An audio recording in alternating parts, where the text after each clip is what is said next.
આયુર્વેદ અનુસાર ભોજનને 32 વાર ચાવીને ખાવું જોઈએ, જેથી પાચન સંબંધિત સમસ્યા, કબજિયાત, ગેસ, એસિડિટી જેવી સમસ્યા થતી નથી. આજની બીજી લાઈફસ્ટાઈલમાં કોઈની પાસે જમવા માટેનો પણ સમય નથી. ઉતાવળમાં ભોજન કરવાથી હેલ્થને અનેક નુકસાન થાય છે. વ્યક્તિ ઉતાવળમાં જમતો હોય ત્યારે તે ભોજન ચાવવાની જગ્યાએ ગળવા લાગે છે, જેના કારણે ભોજન ગળામાં ફસાઈ જાય છે, જેના કારણે વ્યક્તિનો જીવ પણ જોખમમાં મુકાઈ શકે છે. ભોજન ચાવીને ખાવામાં ન આવે તો તેમાં રહેલ શરીર ભોજનમાં રહેલ પોષક તત્વોને એબ્ઝોર્બ કરી શકતું નથી.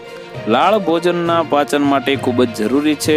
ઉતાવળમાં ખાવામાં આવે તો લાળ સરખી રીતે કામ કરી શકતી નથી અને ભોજનનું યોગ્ય રીતે પાચન થતું નથી, જેના કારણે ખાટા ઓડકાર, પેટ ફૂલવાની સમસ્યા, કબજિયાતની સમસ્યા થાય છે.